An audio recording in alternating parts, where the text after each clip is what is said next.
a brother. His name is Joseph. I want us to pick some few things, some few lessons from him, from his story. You know, looking at Joseph, his story, how he began, how he started, we would all conclude that Joseph was going to be a failure, or nothing would come out of Joseph. Nothing good would come out of Joseph. Joseph was a man that from the beginning of his life, he started it bad when he was 17 or 18. He had a dream. He told his brothers, this is what I dreamt. This is what I've seen in my dream. But because of that, his dream, they hated him. He suffered hatred at a tender age. The Bible said they could not speak peacefully with him. Joseph was hated by people who were supposed to love him. People he called his family. They hated him because of his dream. He suffered hatred. He was thrown into the pit. From the pit, he was sold into slavery. From slavery, he was taken to the prison unjustly for something he did not do. He was accused of, and he was in the prison. Now, how did a man that suffered all this, that was hated by people, was taken to the pit, sold to slavery? You have been sold to serve others, to be a servant, a slave to people. In that your slavery, you were accused, taken to prison. Now, how did such a man get to the top? You see, life, necessarily, nobody makes it in life by luck. There is something everyone did to get to where he is. Joseph did not get to the top by luck. He did something that the Lord got him to the top. Now I want us to look at what he did that got him to the top. So we could apply it in our various life and also get there.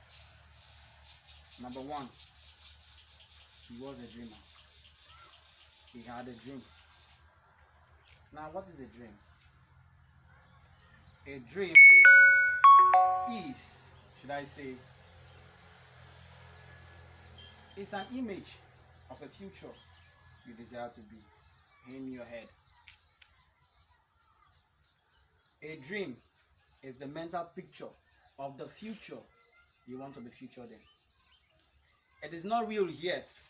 It is not brought to reality, but in your head, it is already there. It exists in your head. To the outside people, it does not exist, which means only you knows your dream, unless you tell someone else. Okay. A dream, it's an image of a future you desire to be in your head. It doesn't exist outwardly, it only exists in your head until you bring it to reality or you achieve it. A dream is the mental picture of the future you want to be. The future you want to be pictured in. That's a dream. Joseph was a dreamer. To make it in this life, you must have a dream, have a goal of where you want to get to. By so time, I want to get here. It was his dream that helped him to succeed. Because he knew that the things which are seen, the pit, the prison, the slavery, he knew they were just temporary.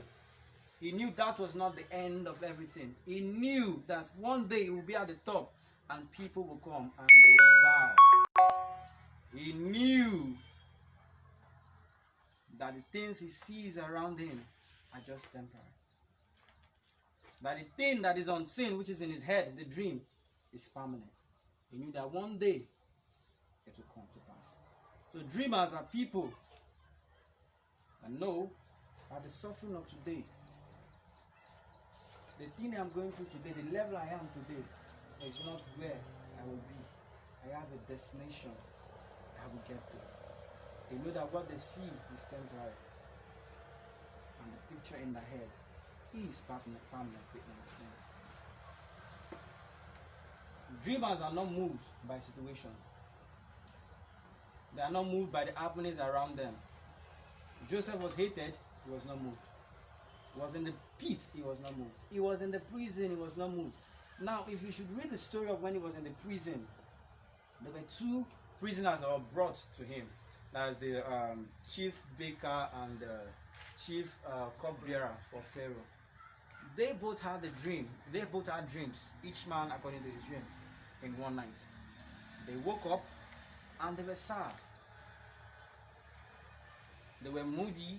They were depressed because of the kind of dream they had, because of the kind of situation they had. Remember, they were all in the same situation. Joseph was in the prison with them. But note, we should read it well. He went to them and asked them, "Why is your face like this?" It takes a man that is happy to ask you. If I'm not happy myself, me and you, they suffer the same thing. I know they are happy. I cannot walk up to you and ask you what's the problem, because I am busy thinking of my problem and how to solve it, which means his mind was absent of the present situation. He was in the prison, but his mind was not in the prison. His mind was where he was going to. That was why he was able to find joy within himself to attend to somebody. Why are you unhappy? He wasn't moved by the present situation around him. His mind was fixed. Number one thing, he was a dreamer. What's the other thing that got him to where he went? He was a focused person. And dreamers need to be focused. It's one thing to have a dream. It's another thing to be focused. Jesus himself said, "For this cause came I into this world." He came for just one thing. The King of Kings came to this earth for just one thing. That's why after feeding the 5,000 people with two fishes and 5 loaves of bread, after sharing and feeding them, when he crossed the next day, the people said they came and they wanted to make him king.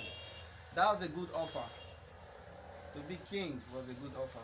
But he said he fled. Why? That was not his dream. You see, the devil will not necessarily come to you and tell you, don't do what you want to be, or don't do what you want to do. If you want to be a minister, he will not necessarily come to tell you, don't preach the gospel. If you want to be a scientist, he will not necessarily come to you, don't be a scientist. He will give you an offer that seems far better than that which you have. He will tell you, you want to be a preacher? Dude, just look at all those people, politicians, who make money easily. The billions you are fasting and killing yourself for in just one signature, you'll get it. Try it. And the man jumps instead of becoming focusing on ministry. He then wants to be a politician. He broke his focus. The devil has broken his focus. And that's what he wanted to do to Jesus. He wanted to break Jesus' focus. He said, "Be king. We'll make you king." Jesus, flee. Why? That was not his goal. Me, you, everyone here, as a reason, a purpose, were created in this world. I say it is not reasons or purpose, which means it's not plural or more than one. It is one thing. That's why we're created. The other things you are doing are just attachments to make that your main course. Interesting, fun, enjoyable, attractive. As I'm here as a preacher, the school I went to is not necessary because there's a school that God brought me here to go to school. No, He brought me here to preach the gospel, to tell people about Jesus. The school I went to is necessary to teach me the basics I need, the English, how to relate to people. So I don't put my attention mainly on the school. My attention is there, but my main attention is on my main course. Focus. The devil will never come to you and tell you, do not be what you want to be, or don't get to the height you want to get to. He would always bring an alternative that seems far better. Same case to Joseph. He was serving his master, an alternative came.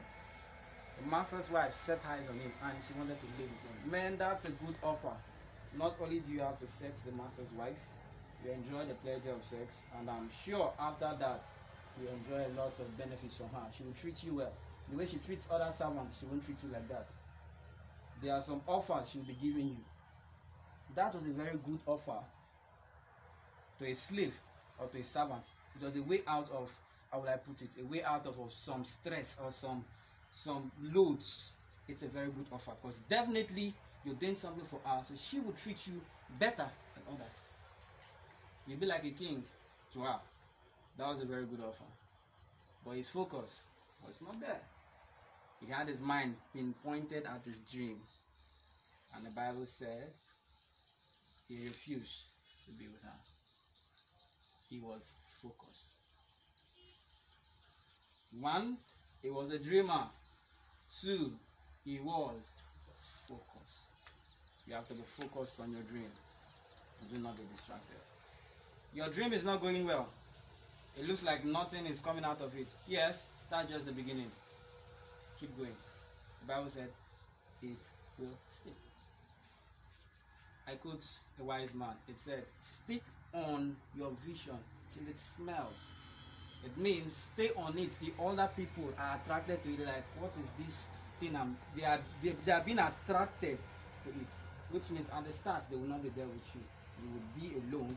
And when it smells, when the aroma comes out, you're like, what's this? What's this? They will now be attracted and come and join you at your vision, at your dream. Everything big starts small. Do not despise a little beginning. The dream might not be working. Focus on it. Keep going. The guy that did the bulb, the light bulb, I think his name is Thomas Edison, I guess. I was told he did it, was it 1,000 times? And he failed 999 times. Oh man, that's a very big failure. If it were me, I failed 1, 2, 3. Most of us will stop. Because he failed once. And besides, he was using money to buy the instruments. He did not just see in the pit and for ground. He raised money, buy the equipment, buy this, buy that. You build, he blew. 1, he blew. 2, 999 times. That's a very good reason to stop doing the experiment. That's a very good reason to give up. And the man did not give up. He had his mind fixed. This is what I see in my head, and I will do it. A wise man says something. He said, I quote him, if you say you can do it, you are right. If you say you can't do it, you are still right. So which one would you choose? Would you choose not to do it or choose to do it? If you say you can do it, you are right, you can do it. If you say you can't do it, you are right, you can't do it. So choose out of the two rights. Which one do you want? Well, I prefer I can do it because I want to do it. Be a dreamer. Be focused. Your mind should not be on the things which are sin, but on the things which are not sin. That's why you see people around them, they have literally nothing to make them happy. They don't have money, they are not married, they don't have a job.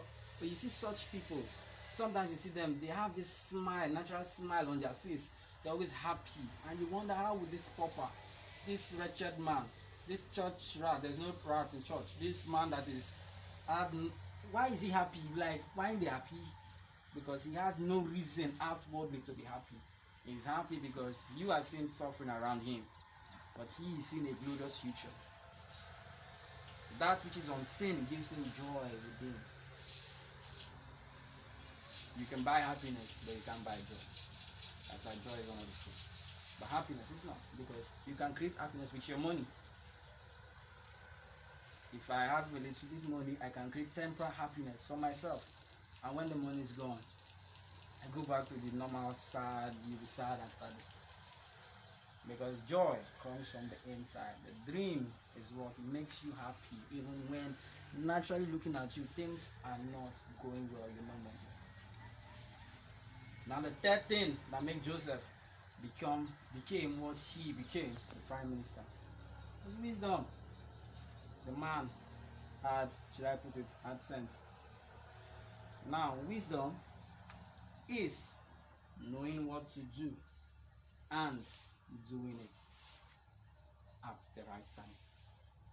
You might know what to do, but you refuse doing it. you no get sense. You might know what to do, you might do it, but do it at the wrong time. You still no get sense. You must know what to do. My own definition of wisdom. Know what to do, you're doing it, and at the right time. Joseph had an inspiration from God. The wisdom came from God. The dreams are one. They mean 7 years of famine, 7 years of plentiful, sorry. Then after that year, 7 years of famine. He knew what to do. And when he was given the position, the offer to be the one in charge, he did what he knew. He stored food. And the 7 years of plenty, abundance, he stored food. For the years to come, he knew what he did. He didn't wait, make 1 year pass first, make 2 years pass, make 3 years pass. He started from the very first year. He knew what to do, he did it, and he did it at the right time. He had wisdom, he had sense, wisdom. That's why the Bible says, in all that gets wisdom. Wisdom is the principal thing. Wisdom. Down here in our part of the world, we have more churches, a lot of churches. Prayer is good, but most of us, we pray, but do not have the wisdom. I go to some congregations, some fathers that I look up to that are very great. I see the man is a good man. He's anointed, but I see the followers are few. Sometimes you study. I took time to study why they're like that. They are far great, far anointed, but how come the impact the followers are few? He uses his hand to pray for followers, for anointing, which they definitely come because he asks it as a given. But now you use your own hand to chase them away. Wisdom is needed to keep. Prayer, anointing will keep them. In sense, wisdom will keep them. What the adulterous woman did was bad. It's enough for Jesus to say, okay, make an stone her or condemn her. But he asks, if any of you have not sinned, pick the first stone and stone at her. Because he knew, even if you've not committed adultery, you have lied. He didn't say if you have not committed adultery, because there have been some that would have committed. He said, if any has not sinned, sin is sin. Lying, if you've not lied, not killed, if you know you are totally perfect, bros, pick the first stone and stone at her. That was wisdom. He couldn't let her go, just tell her, okay, make her leave her, make she go. He couldn't, because she was wrong. But now he wanted to save her. What she did was bad. He wanted to save her. He now had to let them know that you too, in time past, you've done something bad. So why do you want to kill her now? But you killed when he did something bad. Any of you have not sinned, pick the first stone and throw at her. The Bible said they all left one by one after being convicted by their own conscience. Which means their inside mind told them that you sinned, you can't throw the first stone. They left one by one. And when they left, he had the right to tell her, why would you go and sleep outside? Why would you betray your husband? Why would you betray the trust your husband gave to you? He applied wisdom again. He didn't condemn her. He didn't make her see she was the worst sinner. He asked, has any here condemned you? He said no. And then behind, go and sin no more. He showed her the offer of salvation. Wisdom is needed to get to the destination you want to get.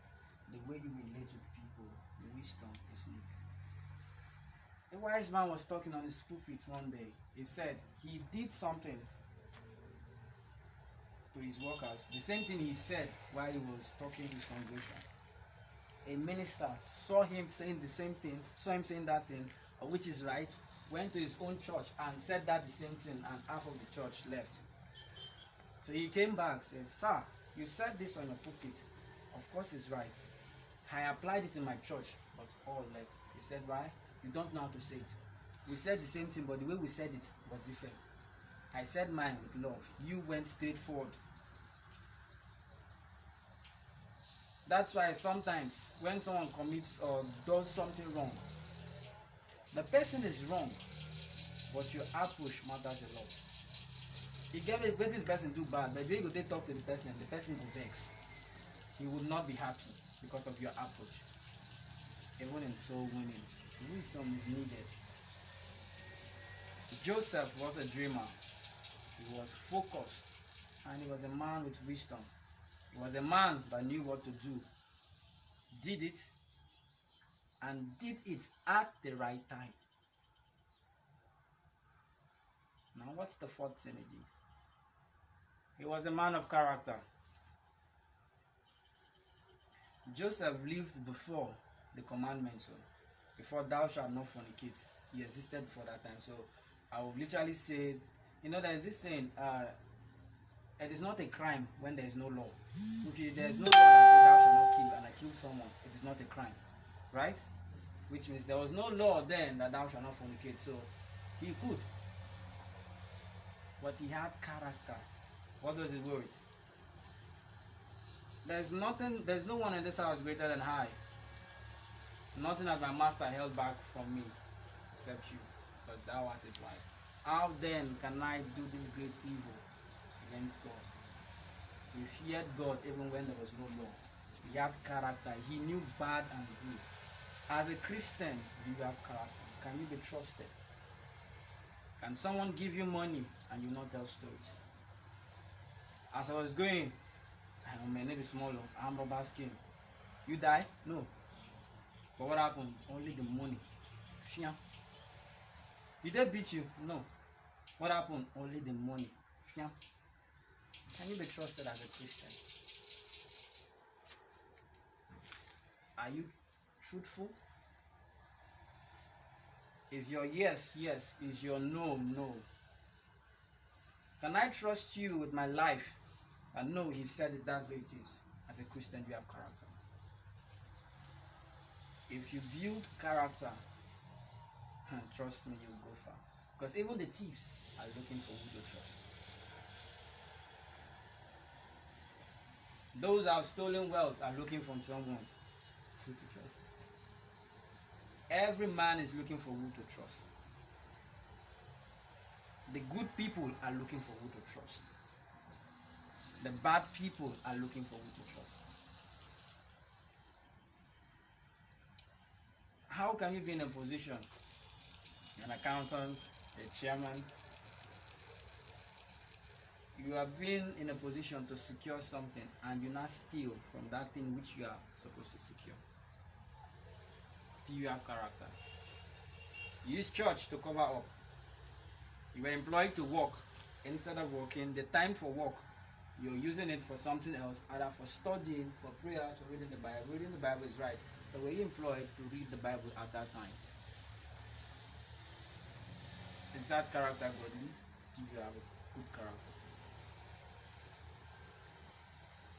Were you employed to read the Bible? You say the man hates me because I'm reading the Bible because I'm going to church. You know well before you accepted the job. So which means you were employed to work. Were you employed to read the Bible at that time?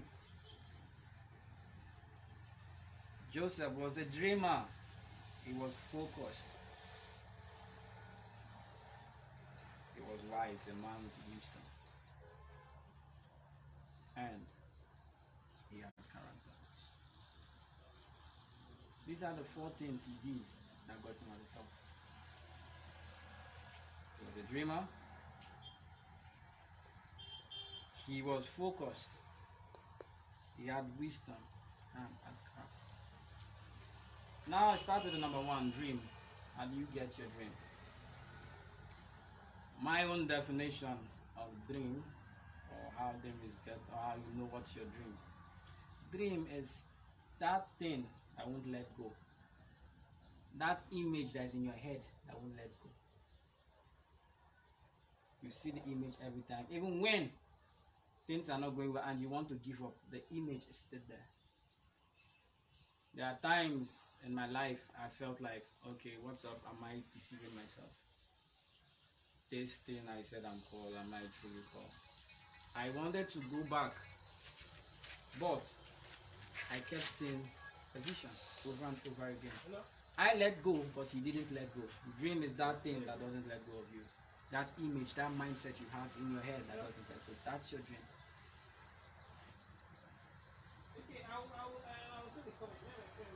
Now, how do you become focused? By putting all your energy on that thing you know is your vision. Your time, your money, everything focused, pinpointed at that thing. All you see in life is that thing. All you know in life is that thing. You direct all your energy to it and not be distracted by anything. How do you get wisdom? Firstly, by, how would I put this? Should I say by relationship or by companionship? I don't know how to put it. By relationship. Bad manners corrupt good manners. If you move with a foolish man, definitely with time you will be foolish. If you move with a liar, definitely with time you start lying. Because there are times maybe it's been caught in one lying way out. You will now turn and look at you. But after maybe so the thing happen, you won't know when necessary because you want to please the person. The thing will just come, be a reflex action. Yes. Now so. Why maybe so? Because the guy is in trouble and he turns and looks, my guy, maybe so the thing happen. A reflex action, you're not gonna go now there. Yes, now so it happen. But you didn't want them to lie, you're not a liar. But you've lied. Why? Because you're following a liar. If you want to be wise, follow wisely. Now how do you follow them? Read their books, read their stories, buy their tapes, listen to their messages. You don't necessarily need to be paddy with them. You don't necessarily need to be physically close with them. Someone once said, the writings of a man is his thoughts, is what he has in his head. That is what he puts down on writing. If you point a man that he has wisdom, the wisdom of God, and you want the wisdom of God, follow up that man. Read his books. By reading his books, you are reading his thoughts. What's another way? By studying. Study to show that self-approve the word of God.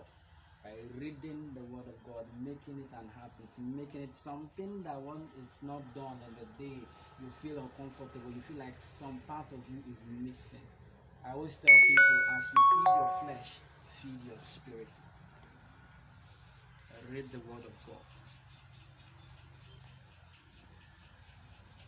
It comes by relationship. It comes by studying, which is the word of God, by reading the word of God. Then 3, it comes by laying of hands. I can only give you what I have. The blind man was begging, silver and gold I have not, but what I have I give unto you. If I'm wise and you come to me, you need wisdom, I can impart you what I have by laying of hands. Moses laid hands and the Bible said he gave his spirit. Wisdom can be gotten by relationship, getting close to a wise man, studying the Bible by laying of hands. The 4th one, how you can get wisdom, is by putting his kingdom first. Seek first the kingdom of God, and everything shall be added unto you.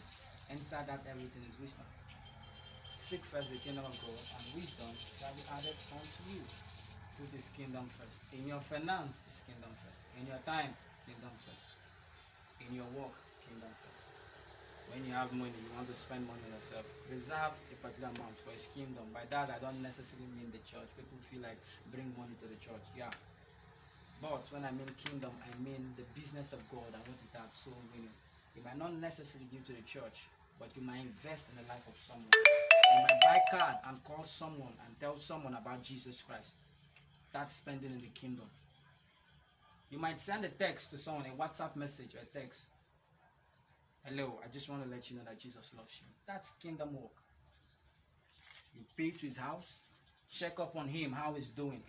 If the guy lacks clothes, you offer clothes.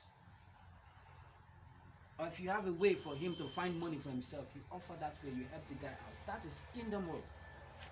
In your finance, kingdom first. Your time, kingdom first. Everything, kingdom first. And you get wisdom. These are the 4 ways you get wisdom. How do you build character? You build character by consciously working on yourself. Consciously working on yourself. You know that yes, this is my fault. This is my weakness. When I started my Christian life, I had various weaknesses. I pinpointed my weaknesses. And I said, okay, it's not by my power, but God, it's by you. But I will take conscious actions on how to overcome them. I had the weakness of women. I would possibly say anything on skirt could go. That was my weakness. I noticed that. So what I did was to separate myself. I stayed far from them. I had less female friends because I knew my weakness. I didn't want that anymore. I worked on myself consciously. I had the weakness of getting angry at any slight something. I get angry and I explode and I explode. I started working on myself by overplaying, being friendly, playing anyhow, sometimes like a fool, because I know what I'm doing. I'm trying to kill that aggressive side of me. I had a weakness of being proud. Feel like who you deserve. I had to work on myself by seeing myself as nothing and seeing you as something. I had to work on myself by seeing you as above me and seeing me less than you. The only way to build character is consciously work on yourself. Pinpoint your weaknesses, work on it, study, help God, ask God for help. Read how various people came out of what you are into. Read the word. That's how you build character. Consciously. I use the word consciously because it doesn't happen by mistake. You take a decision that you know you are doing it. By the time I went to somewhere, I went to visit somebody, and the gate man talks to me rough. And I also get man, and you know, here in the south we have this mentality, I book them, nobody. You are booking up and ask me who I be. I will be said that, and if I should look at him, I'm not being proud, but if I should look at him, he is not supposed to act me well. Because humanly speaking, from my own judge, if you want to judge, I would say I'm better than him in all aspects. He is not supposed to act me well. I got pissed off at first, but I had to remind myself, you're working on yourself, don't not rest on. And when I was done, I felt I was a somebody, and I had to go and meet the person I felt was nobody. Excuse me, sir. I called him, I'm sorry. I wasn't really in a good mood when he talked to me. I'm sorry, I had to respond to him. I wasn't really in a good mood. I apologized. And to make sure I had that relationship with him, I put my hand in my pocket and gave him some money. And he was happy. And I saw him sometime later. He called me by my name. I will introduce that. I told him my name, and he called me by my name straight up, Joseph, with a smile, and waved at me. I waved at him. We for clash that day. It was a response. But I was working on myself. I had to take time to suppress my anger and go meet him. I for just suppress my anger, walk out from it. But I wanted to build a relationship. I knew I was doing something. I had to suppress my anger and go and settle it consciously. I knew I was doing it. I didn't do it by mistake. I did it intentionally. I forced myself to do it. You consciously work on yourself. So I just want to encourage us. Joseph was a man hated. If you have been hated by people, that's no reason you fail. If you're in a pit, everything looks like you're stagnant, there's no way out. That's not a reason for your failure. If you are accused, you're doing something good, and at the end, people will find a fault at you. People talk bad at you. That's not a reason you should fail. Joseph succeeded in all this. Why? He was a dreamer. 2, he was focused. 3, he has wisdom. 4, he had wisdom and he had character. These are the qualities that made Joseph success. So today, if we apply that in our life, we will succeed just as Joseph succeeded. Thank you. let's be on our